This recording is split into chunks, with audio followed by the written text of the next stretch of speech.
Welcome back to the Colonel's Weekly Update, friends. And reminder, this is about the stories the regime media hates. Biden's leftist activist FCC nominee, Gigi Son, is still struggling to achieve confirmation, and rightly so. From comfortably smug on Twitter, Biden's left-wing FCC nominee expects you to believe her tweets calling to ban conservative media were only as a private citizen and that she'll be fair. Here's the video.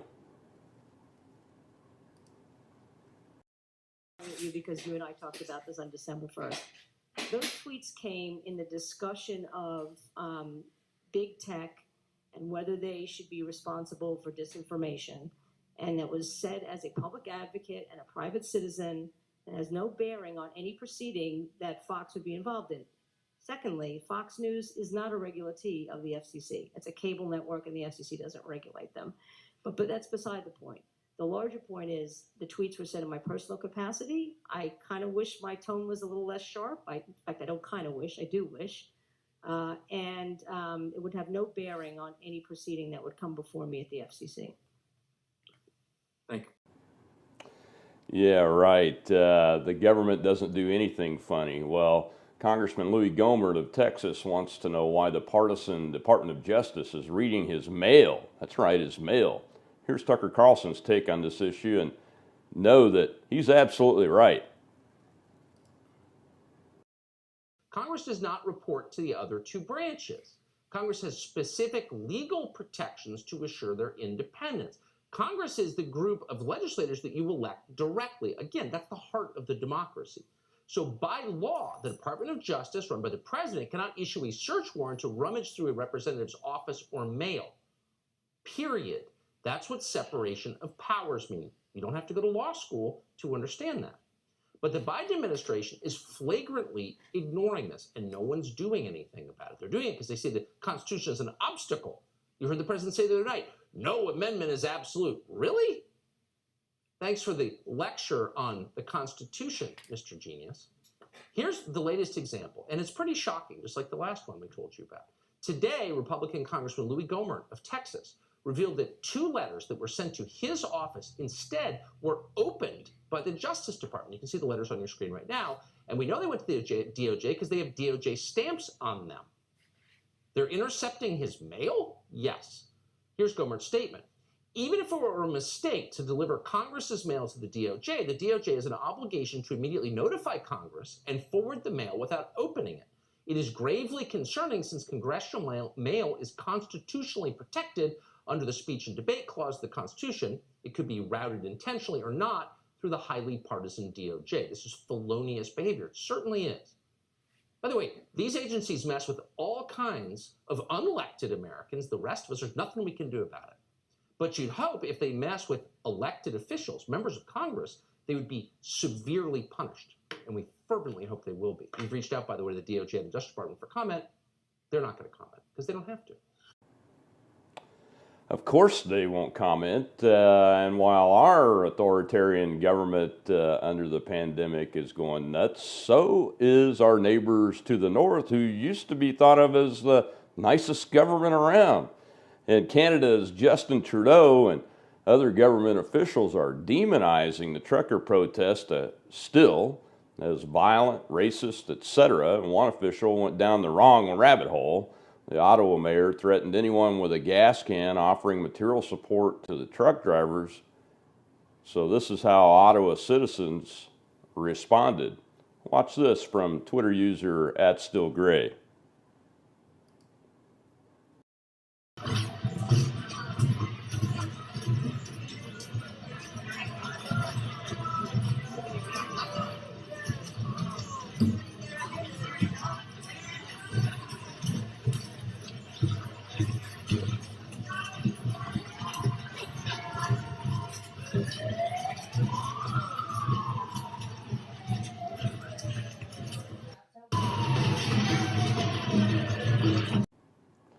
That's right. The citizens have taken it into their own hands to go ahead and deliver gasoline downtown and just set it on the ground in a line.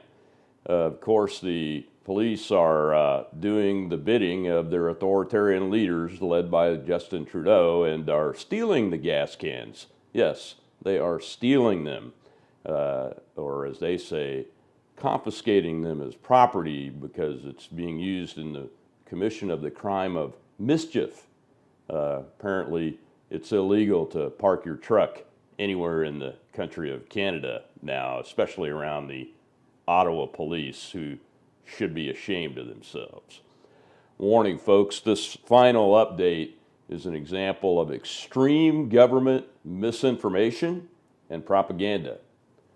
U.S. Representative Hakeem Jeffries lies and credits Biden for states dropping mask mandates. Here's what he said. That's because under President Biden's leadership, a public health infrastructure was put into place to ensure that we can do everything possible to crush the virus. And that is what has been happening, unquote. Yeah, here's the video. Warning again, it is extreme misinformation and propaganda. I believe California is ending their indoor mask mandate for vaccinated people under 15. Connecticut, New Jersey announced changes as well. I understand that you respect the decisions of local officials, but I'm wondering just what is your reaction to those restrictions being lifted? Does that give you hope that we are perhaps reaching the end stages of having to have these health measures in place?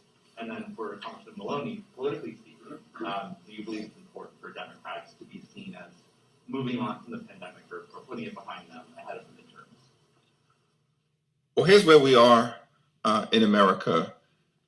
Job creation is up, wages are up, unemployment is down, and the Omicron variant is in retreat. And that's not by accident.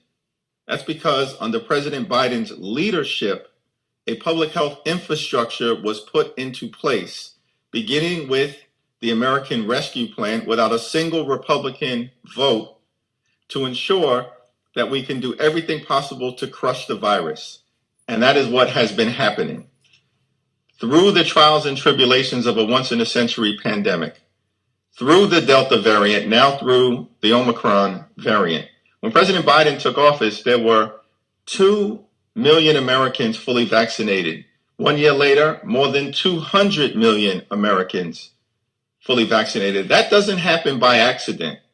It's because President Biden and Democrats in the House and the Senate have leaned into the science, to the evidence, to standing up a robust public health infrastructure. And now we are seeing the fruits of that work. Congressman, dude, we all know what's happening. We, the people, are fed up with the bullshit.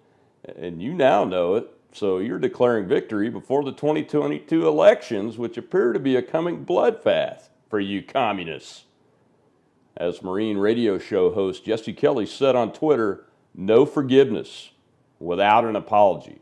No reconciliation with lockdown people. They must be punished.